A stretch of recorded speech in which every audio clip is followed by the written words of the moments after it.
Recently, fellow YouTuber and Grammy Award-winning pop sensation Zoran released a video talking about how Camilla is probably the best unit on the conquest route. Her unique combination of busted bases, very good growths, great class access, a phenomenal personal skill, and just joining at the perfect time for all of these traits to come together is honestly kind of crazy. And this isn't an opinion that only Zoran holds, because in short order after his video, Septistar and Bulk also released pieces talking about why Camilla is good in any context, whether it be a challenge run, a casual playthrough, a low turns playthrough, or even something as obscure as breeding children for PvP meta. But one thing that all of those videos have in common is they are about the conquest route. It makes sense, conquest is the most popular of the three Fates games, but Camilla's absolute dominance isn't limited to when Corrin sides with Nor. On this channel, I tend to focus on the Revelation route, my favorite route. And let me tell you, Camilla is just as busted there as she is in Conquest. Heck, you could argue she's potentially more broken because she gets access to new tools from teaming up with the Hoshiden Royals. So let's dive into some more propaganda for not just the Queen of Conquest, but the Queen of Fates altogether. But before we begin, this video is part of an ongoing series where I'm doing a deep dive into every unit in the Revelation cast. If you're interested in looking at some of the previous units I've covered, they are in a playlist linked below, and if you'd like to vote on who gets covered next, consider supporting me on Patreon, where $5 and above backers have the ability to vote on not only reviews, but other stuff affecting the channel. With that being said, let's dive into today's unit review. Camilla joins you at the beginning of Chapter 13 and is immediately impressive. With 19 strength and speed, she is going to be one of your best offensive units, but it's actually even better than it looks because Camilla starts with the strength plus 2 skill, meaning that she functionally has a 21 strength stat. The Rev enemies are statistically stronger than Conquest ones, so unlike in that route, Camilla isn't going to be one-rounding everything from the start of the game. But she will still one-round a good number of foes, and the ones that she doesn't, she will perfectly set up for kills from other units. This offensive power is supplemented even more by the fact that Camilla uses axes, the strongest weapon type in Fates, and her skill stat of 15 ensures that she can have good hit rates despite axes' low accuracy. But in my opinion, what makes Camilla stand out the most are her defensive stats. With 30 HP, 18 defense, and 15 resistance, she is among the bulkiest units you'll have access to at this point in the game. Depending on who you've trained, it's very possible you'll have access to other offensive juggernauts. You get Reina and Takumi for free, but it's also very possible that you'll have someone like Mozu or Hana trained up. Meanwhile, the only two early game units that feel like they fill the tanking role are Rinka and Hinata, and both of them have, well, let's just say they have issues. Rinka is incredibly obnoxious to train up, and even once fully leveled, she's going to have a pretty fatal res weakness. Meanwhile, Hinata is kind of the poster child for mid. And even more crucially, neither of these tanks are particularly good at dealing damage, leaving Camilla as really the only unit who can take a beating and dish one out at the same time. The only two stats I would say look unimpressive are Camilla's magic at 11 and her luck at 12. And even then, neither of these stats feel outright bad. 11 magic on a physically inclined unit is much higher than you would expect. And in Conquest, this is high enough that she can often use tomes for their 1-2 range and increased accuracy, and still hit kill thresholds. Although, in Rev, that's a much less viable option. It's still nice, it means that she can attack from 2 range without having to use a hand axe, but Mage Camilla is at best doing small to medium amounts of chip. She's not hitting any kill thresholds on the incredibly bulky Rev foes. Luck, on the other hand, is not great at 12, but it's high enough that with a bronze weapon, she can avoid most enemies' crit chances. Berserkers do have Gamble as an innate skill, so she's going to have to watch out for that, but aside from them, most enemies just aren't going to pull crit on Camilla, even with her paltry 12 luck.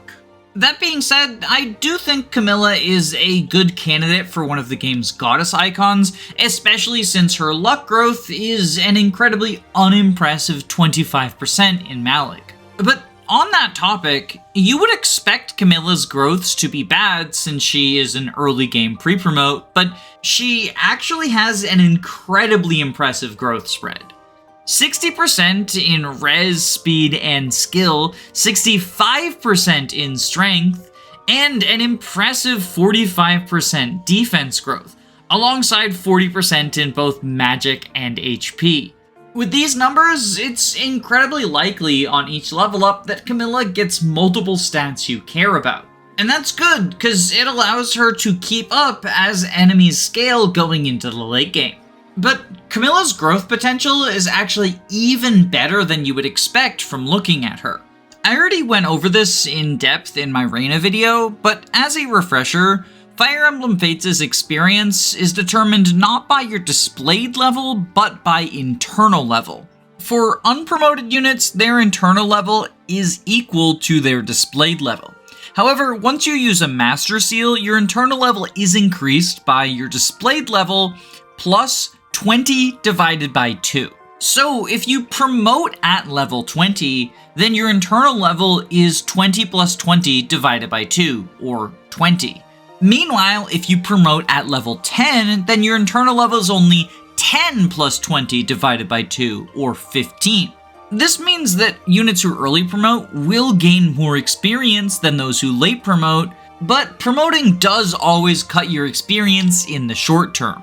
As for the few members of the cast that start out promoted, each of them has a set internal level, and in Camilla's case, her internal level is 15, meaning that she's treated as if she promoted at level 10.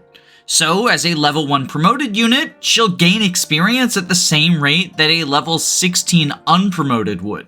So, despite the fact that her stats look like she promoted at level 20, Camilla will benefit from accelerated experience gain. Intelligent Systems really picks their favorites, huh? And the Camilla favoritism doesn't stop at her stats and internal level, because she starts out in a phenomenal class as a Malik Knight. This is the promoted version of Wyvern, and so it comes with the aforementioned Strength plus 2 and Lunge, which can be situationally useful for positioning yourself or moving enemies into range of other allies. But the real value in being a Malik Knight is being an innate flyer with Axe Axis. Lances and Shurikens are the two most common weapon types in Fates, in part to keep Ryoma and Xander in check, so having triangle advantage over them is already nice, and axes are the highest might weapon type tied with bows. They're also a relative rarity amongst the strongest units in the cast, with the only other real notable Gen 1 axe user being Baruka. As such, Camilla is going to be one of the few units in your army capable of wielding the hammer, arguably the best answer to Rev's incredibly sturdy generals. Or if you want to get really spicy, Camilla can be a Pike Ruin Club user against difficult Basaras and Spearmasters. Unfortunately, unlike in Conquest, you don't get access to a free early duel club, but if you want, you can purchase one. I personally don't think it's worth the fund investment, but despite this, the high axe rank is still good for weapon rank bonuses and potentially even wielding a forged steel axe, as long as you can fix the hit and luck issues. Although axes aren't the really appealing part about Malik, it's flight. Rev is a very flight-intensive Fire Emblem game, with most maps in the mid-game and late game having either a large body of water or a significant amount of emptiness that you want to be able to fly over. There are a few instances where flight offers you nothing, and of particular note, the last 4 maps of the game don't have any upside for flight and do have a lot of bow users, but by then Camilla can probably reclass into any of the other options she has from her support pool. And the reason I specifically mention her support reclasses is Camilla's one Achilles heel is she doesn't have a good Heart Seal class.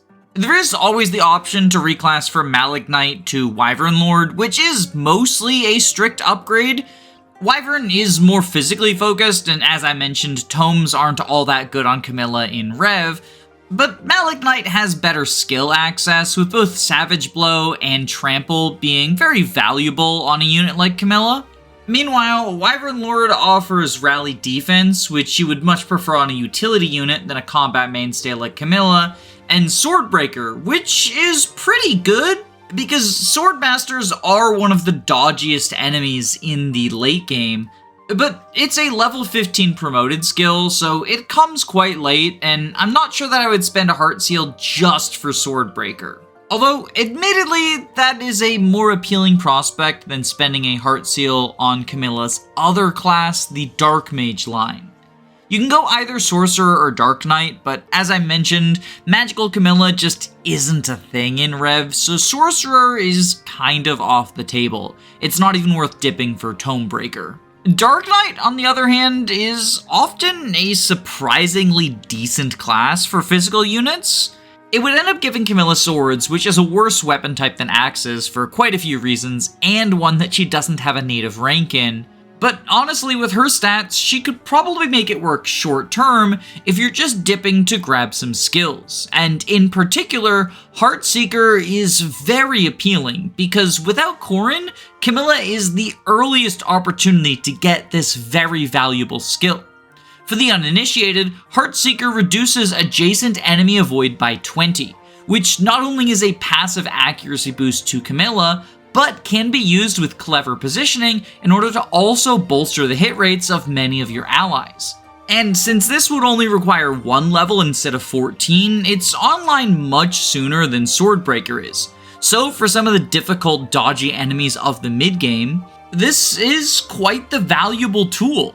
In particular, if you're going for the optional Ryoma kill in Chapter 13, getting Camilla enough promoted kills to get Heartseeker can be a really nice boon, although the timing on this is very tight if you're not burning a paralog for it. More reasonable applications would be the bosses of Chapters 15 and 17, each of whom are on an avoid tile, but those maps also grant you Heartseeker characters for free, in the form of Nyx and Leo and Odin. And as such, getting Heartseeker on Camilla just for these maps doesn't feel worth the hassle unless you're planning on having it be a part of her long-term kit, which isn't the worst thing in the world, but much like with Rally Defense, it's the sort of skill you would usually rather put on a utility unit, or at least someone who's attacking from 2 range, neither of which Camilla really wants to do.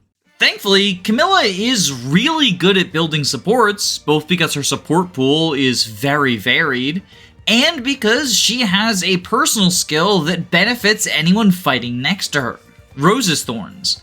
This boosts the attack of adjacent allies by 3, as well as reducing the damage they take by 1. So functionally, it is a magic and strength increase of 3, and defense and res increase of 1.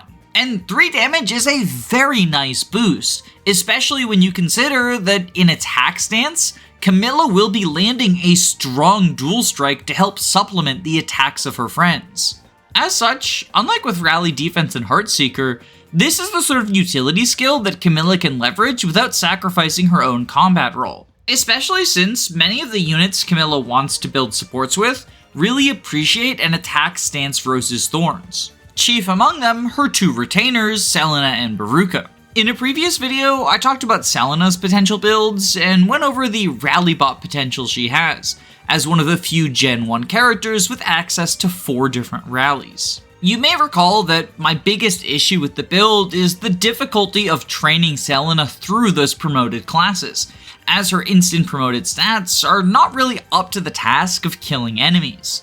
However, If you choose to take up this burden, then Camilla is a pretty essential part of the Selena training arc. A level 1 Bow Knight Selena is able to one-round enemy ninjas, provided she receives Rose's Thorns and a Camilla Dual Strike. Now, don't get me wrong, this isn't exactly a super impressive threshold. I would generally hope that with this much help, a promoted unit could kill the generics on their join map. But make no mistake, Camilla is doing a lot of heavy lifting in this scenario in order for Selena to get the experience you want her to. And with the two of them fighting side by side, you build a support chain that can benefit both girls. Selena gets rally defense from the aforementioned Wyvern Lord, and Camilla gets potential access to Hero, a dismounted class that lets her retain her axe rank and take advantage of some strong skills in Strong Riposte and Soul. I don't think Camilla should reclass to Hero right away, but it's a nice one to have in your back pocket, as I think the class is surprisingly underrated. It's not the fanciest thing in the world, but it's got well-rounded stats and good weapon access. Not much more to it than that. Of course, if you're not using Selena and still want to use Camilla as a hero, Baruka is another potential route to that class. This support chain is definitely more one-sided, because Baruka gives Camilla the fighter class, whereas Camilla gives her retainer Dark Mage, but I guess that's just royalty for you. They're always looking down on the commoners. Still, Fighter opens up the option for Hero with HP plus 5 instead of Strong Riposte, or gives the potential for another axe-wielding class in Berserker. This is going to make Camilla's luck problem worse, as she not only loses the raw stat, but also has a -5 crit avoid bonus. But it also accelerates her strength and speed to the point that she can keep up with the tougher enemies in Revelation Endgame. And Camilla's luck isn't quite as bad as someone like Arthur's is. If you have a unit like Percy on your team, or just a goddess icon you can spare for the Queen of Roses, then Camilla will do just fine against most enemies, although you should try to avoid the Berserker mirror match thanks to the aforementioned gamble skill. One nice thing about these retainer supports is their fast friendships, which means they only take 4 maps to complete. So even if you're not planning on using Selena and Baruka long term, if you can afford to field them short term, Camilla will benefit quite a bit from the support points gained. And that is also true of her friendship with Elise, which grants access to the Troubadour line. And unlike Dark Mage, there is actually surprisingly some merit to going in this class. Not Strategist, that shit is trash. But the Maid class gives Camilla dagger access, and daggers are balanced around low might, and as such are given perpetual 1-2 range without downside. So Camilla leveraging her huge strength and speed stats, even in the worst dagger class in the game, is still gonna turn out pretty darn good. Now, most of the skills you get from the Troubadour class are support focused, so like I've been saying with all of these support skills, not the best thing to put on Camilla. But at the very least, Damosel boosts adjacent male allies' attack by 2, so it does have good synergy with Rose's Thorns if you've got an empty slot to throw it on, giving 5 attack to any man standing next to Camilla.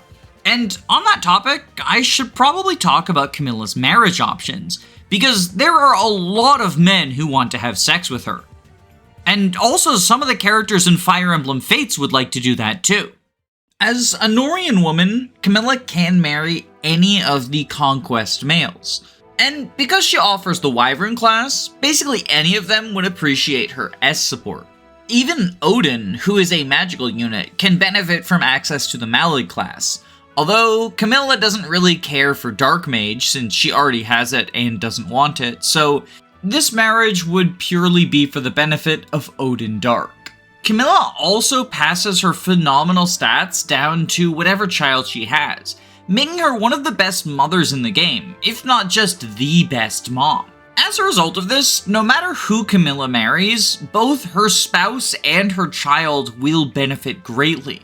So the only factor you should be considering when deciding whether or not to go for a marriage is if Camilla wants it. Right off the bat, Arthur and Laszlo seem like low priority choices since they give her fighter and mercenary classes that she can already access through her friendships. This is also technically true of Keaton, since he passes Fighter on to his wife, but I think Keaton is slightly more appealing than Laszlo and Arthur, in part because Keaton and Valoria both really appreciate Wyvern access, and Valoria loves the stats that she gets from Camilla Mom, but also Camilla really likes Keaton's backpack bonuses. If you're just planning on leaving Camilla as a Malig or Wyvern for the entirety of the game, then you don't really care that she doesn't get a new reclass option from Keaton.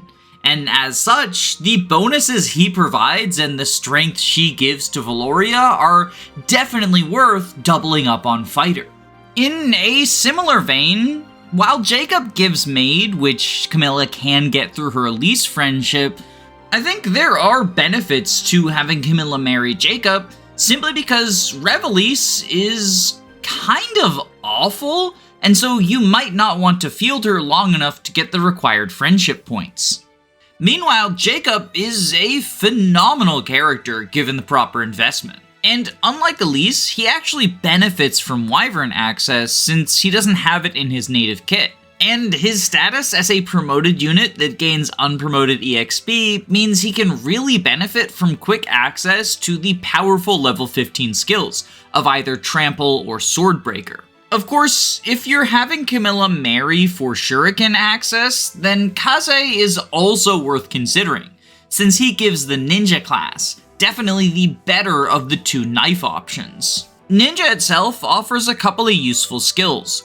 Lock Touch is one that sometimes flies under the radar. It's not flashy, but you want to have it on a couple of units in order to unlock chests where you get the majority of your funds from. Poison Strike, on the other hand, deals some chip damage to anyone who you attack without killing them.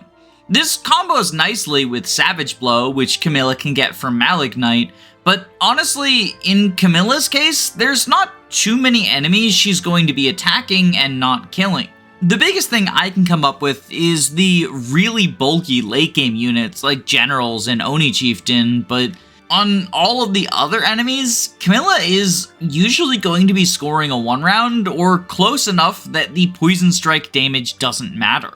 As far as which of the two classes to pick, Master Ninja is probably the better one. It gets Shuriken Fair at level 15 as a massive 5-point strength boost, and has a high enough speed stat that when combined with Camilla's impressive bases, you can double some of the fastest foes in the game. That being said, Mechanist isn't without its virtues. Camilla is fast enough that even without Master Ninja's boost, she can double most enemies, and Mechanist gets access to bows, both for effective damage against flyers and just high might, high accuracy weapons. In fact, the combination of bows and shurikens means that Mechanists have access to the two best weapons in the game, in my opinion. And Mechanist's level 15 skill, Replicate, allows you to get a second copy of Camilla. And well, if one Camilla is strong, two Camillas is stronger, right? It is worth noting that Cavalier Marriage is quite competitive, since he's the only one who can offer ninja to many of the Norian women. As such, if your pairing plans don't allow Camilla to enter a dagger class, one other option you might consider is Silas. This would grant her the Cavalier line, which is useful for having another grounded option, but the main appeal of this pairing is to give Silas and Sophie Wyvern access, something both of them greatly enjoy. That being said, if you have the seal economy for it, Camilla does appreciate dipping into Cav just to get elbow room, a very powerful damage boost. And if you don't care about Defender, the most overrated skill in Fates, then she can even retain her axe rank by going into Great Knight for the one required level. Although if you do want Defender, picking up it and Shelter by going into Paladin also doesn't hurt too badly, especially because you can build your lance rank if you intend to go into Wyvern Lord instead of returning to Malignite. I suppose it's also worth noting that if all you care about is Great Knight Camilla, Benny is technically also an option for acquiring this, but He won't give her elbow room, so I don't really see the appeal of this pairing. Like, unless you think it's funny to put Camilla in a giant suit of armor as a general, which, to be fair, is quite humorous considering her scantily clad design. Just like throwing her in the most armored, covered up outfit possible. You know what? Fuck it. I take it back. General Camilla is the new meta. She even gets to keep her axe rank, so you know it's peak. Wary fighter all the way, baby. That speed stat don't matter. She's not doubling anyway. But I've saved what is, in my opinion, the best option for Camilla for last. Because I believe, perhaps unsurprisingly, that a bow build is one of the better options Camilla can access. Bows have the same might as axes and higher hit, alongside effectiveness to flyers and 2 range, allowing them to attack foes from farther away, thusly increasing Camilla's effective kill range by 1 tile. Lacking an innate bow rank is definitely unfortunate, but Camilla's stats are good enough that she can make do on unforged bronze for a while, and if you have a forge for her, that should carry on until endgame, with very little need to change into anything else other than maybe a dual Yumi for taking on pesky mages. One possible route to bows is through the only Norian bachelor I haven't touched on yet, Niles. He gives Adventurer and Bow Knight, although of these 2 classes, Bow Knight is definitely the better one, both overall and for Camilla specifically. She can technically get Bow Knight through Selena friendship as well, which is definitely worth considering, especially as Selena is easier to fit on a team than Niles, but Niles does offer the powerful move +1 skill, a relative rarity in Fates, since it comes from the Outlaw class, and the Outlaw class is itself not very common and often stuck on pretty shit units. Now, Bow Knight itself is a very powerful class.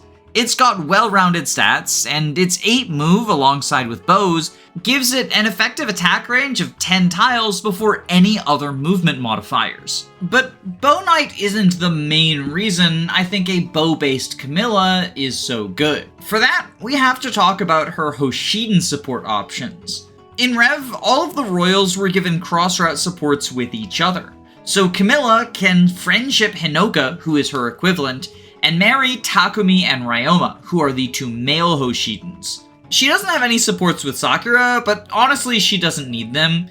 Even though Priestess does offer bows, it's probably not the sort of build Camilla would want. Instead, these supports with Hinoka and Takumi both grant Camilla access to Kinshi Knight, and the fact that one is a friendship and the other is a marriage means that you can be very flexible with how you fit Kinshi into Camilla's toolkit.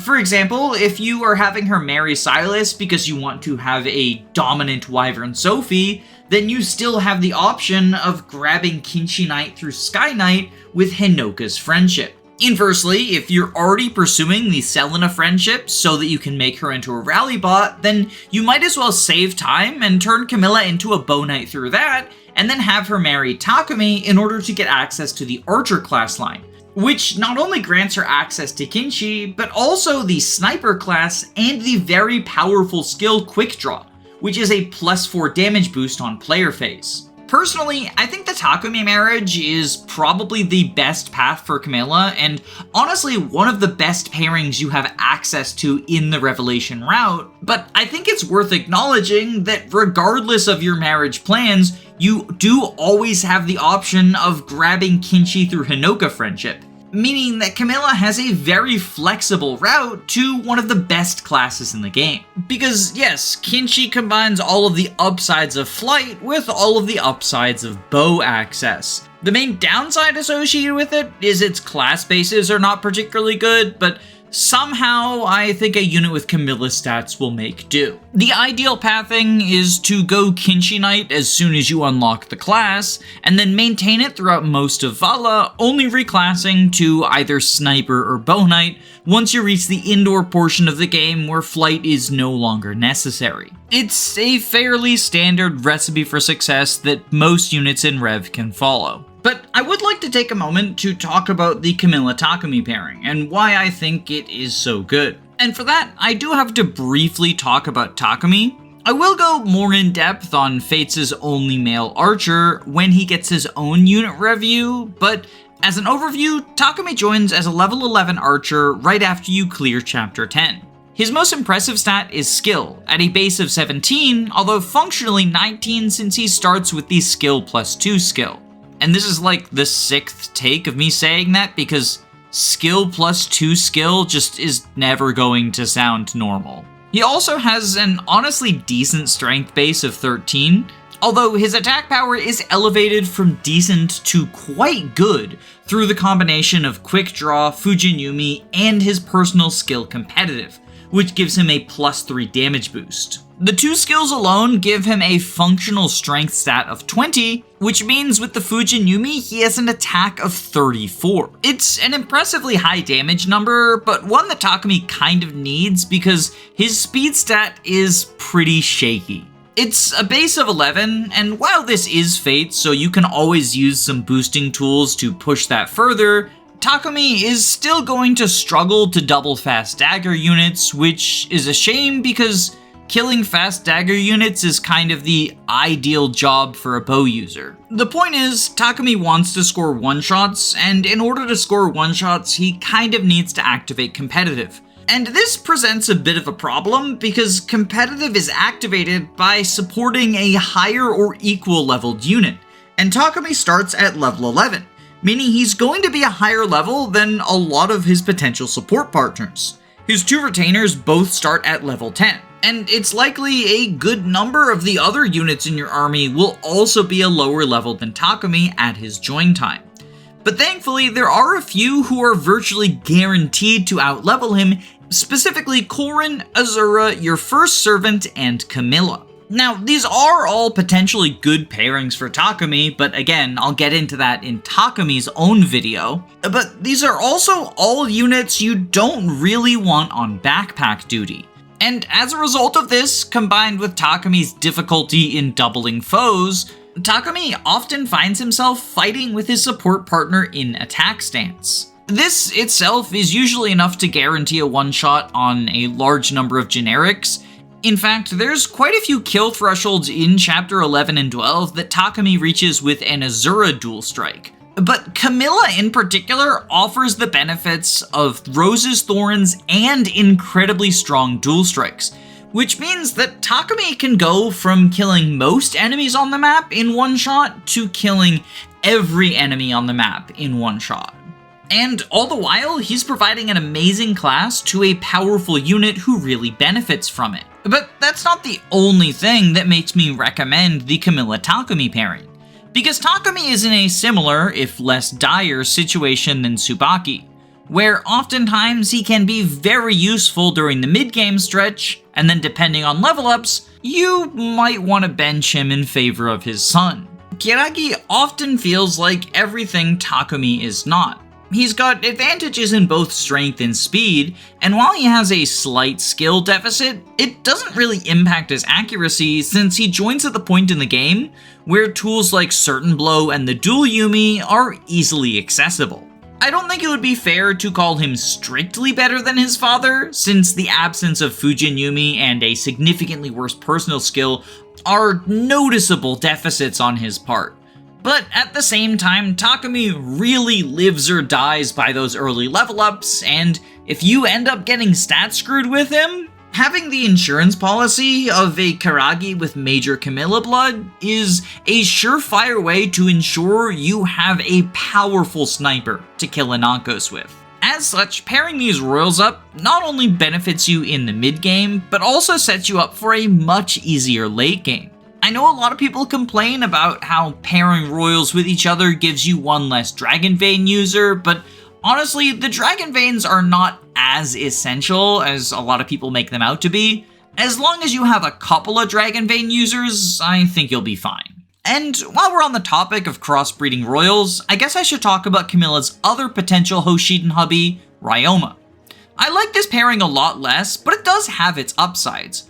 Ryoma appreciates being flown around in Vala, because while he can reclass to the Sky Knight line to fly himself, he would lose sword access, and the real benefit Ryoma brings to the table is Rajinto. Ryoma's son, Shiro, is also one of the better Generation 2 units, so giving him a Camilla mom is going to be beneficial if you plan on adding him to your team. But that's about where the positives for this pairing stop.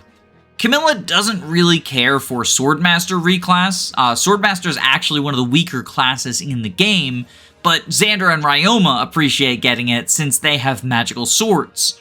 And speaking of Xander, he is kind of an elephant in the room here because he can reclass to Wyvern in order to be Ryoma's escort, and this pairing benefits both of them, since Ryoma gets flight and Xander gets access to Swordmaster, which, in my opinion, is not only Xander's best class, but one of the strongest builds you can do in all of Revelation. If, however, you are dead set on having Camilla marry Ryoma, there is a pretty silly build that the two of them can do together. And it is a dual vantage attack stance build, or DVAS for short. DVAS is when two units both get Vantage, Life and Death, and a 1-2 range weapon, and then run around in attack stance with each other. No matter who the enemy attacks, you will proc Vantage, and both the standard attacker alongside their pair-up partner will launch an attack before the enemy has a chance to even land a single hit. The idea behind this is that one-shot thresholds are a lot easier to reach when you are attacking twice. Granted, the dual strike will be at half power, but a 1.5 times boost to your damage is not nothing. Both Ryoma and Camilla are pretty heavy damage dealers, and Ryoma will be given a +3 strength boost thanks to Rose's Thorns. And because this build doesn't care about doubling, Camilla can hold a hand axe or some other 1-2 range weapon and not be bothered by the fact it prevents follow-up attacks. Heck, in theory, if you have the funds for it, you can also make a +3 Kodachi for Ryoma, and that just outclasses Rajinto, at least in this particular build.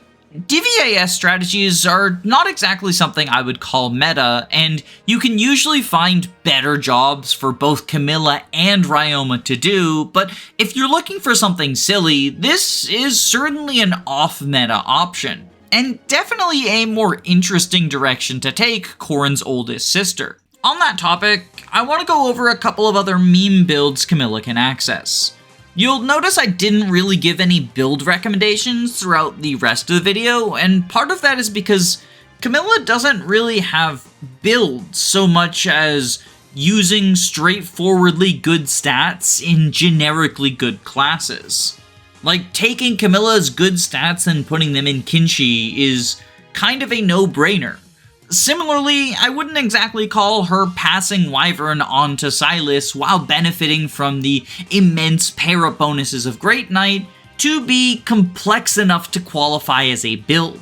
Instead, the only real setups that I would say require enough investment to qualify as a complex build are both ones which take this incredibly powerful combat unit and relegate her to the support role for no real reason. I already mentioned how Damosel's aura synergizes nicely with Rose's Thorns in order to give the male units adjacent to Camilla a +5 attack, +3 defense boost. But if you make the absolutely insane choice to send Camilla through Strategist instead of Maid, you can combine these two auras with Inspiration, and you get yourself a truly absurd boost of 7 attack and 5 protection. And fuck it, if we're doing Aurabot Camilla, then let's commit to the bit. She can also go through Kinshi Knight in order to grab Amaterasu, and then dip into Dark Mage for Heartseeker. I mean, sure, Heartseeker is an aura that affects enemies, whereas these others are auras that affect allies, so there's a little bit of counter synergy in equipping all of them on the same unit, but we're already being silly by shoving Camilla into the utility role. Let's go all out and make these auras just completely unsynergistic with each other. Alternatively, by taking advantage of Hinoka Friendship and Arthur Marriage, you can turn Camilla into a Rallybot, giving her Rally Defense, Rally Strength, and Rally Speed, which, while not the worst synergy in the world, is also definitely not the premier rally combination, and again, requires cutting Camilla from your combat squad. It is also worth noting that you can cut out either speed or strength and replace it with skill via Selena, Niles, or Laszlo, but at the end of the day, Camilla is never going to be a particularly good rally bot. You should instead save that job for a different female wyvern. As for Camilla's position on the tier list, I'm sure it comes to no one's surprise that I'm placing her in S tier.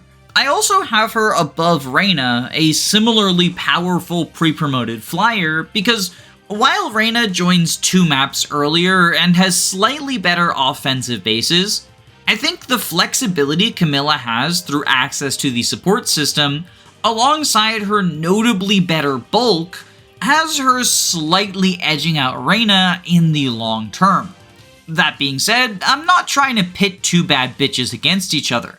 Both of these units are phenomenal, and they absolutely deserve consideration for a slot on your endgame team.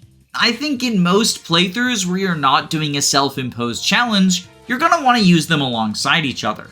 As for Camilla versus Corrin, I thought about this for quite a while, but in the end I decided that Corrin is a better unit than Camilla.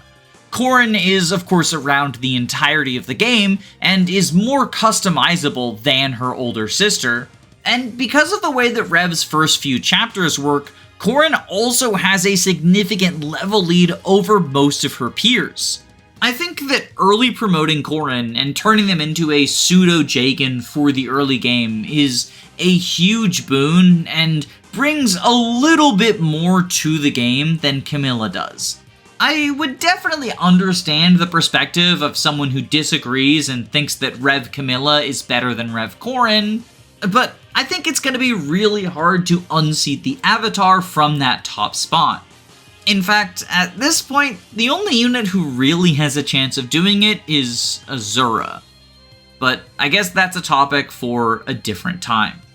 Thank you to all of my lovely patrons, including Glupshido, Electric Giga, Erica Ford, YLO1, George Grenville 7pm, Jamie Collins, Arvis, Crispy Matthews, Floahay, Amy Hazel, Shinthia, Faulty Videos, Kyle Madison, Derek Williams, Anna Cabana, The Daily Fugel, Faye, Magic Bite, Thoughtful Insanity, Robin Goodfeller, Ziggy WSB, Dysike, Chris, Root Beer Pants, Queen Eliza, Controlled Aegis, Roman Kormanzik, Nick Knack Hammersmack, Carrier Has Left, Angel Not Caceres, Cabbage, SUP, Caius Cole, Bree, Punchfighter Champion, Eggman, Maxine the Vampire Queen, Dragonback Lancer, Sardonic Muse, Wannabe Cinnabon, Lepton, Key the Iron Idol, Calamity Callie, A Clever Username of Lies, Jackson McMahon, Saren Gurlixy, Rezi, Andu, Rhea, Gameboo, Carosa, Fyrant, Your Doctor, Frozen Helm, Patwit, Pillow Willow, Girl Boss, Lizard Bongwater, Christopher Bueno, Marin McLean, Jaden, Dylan Solis, Forever Lucas, Some Trades, Guichi555, Smaz Ruby, Zycrom, Robin D, Alenby, Hound Dogs, They Thumb, Klon, and especially my Jakins, your best friend, Adele, Alexander Roper, Sensitive Luigi, Siggy, and Serial Bowl. Your support is what makes videos like this possible. If you like the videos that I put out and are financially capable of doing so, I'd love for you to consider subscribing to my Patreon, but please only do so if you can comfortably afford it. I don't want anyone going broke over Fire Emblem. Free ways to support me include liking, commenting, subscribing, and hyping the videos. That's a new one that I don't fully understand, but it is apparently good for me, so click that hype button if you have the hype points, whatever the fuck that means. But regardless of what you choose to do, I hope you have a wonderful day. Stay safe, gamers.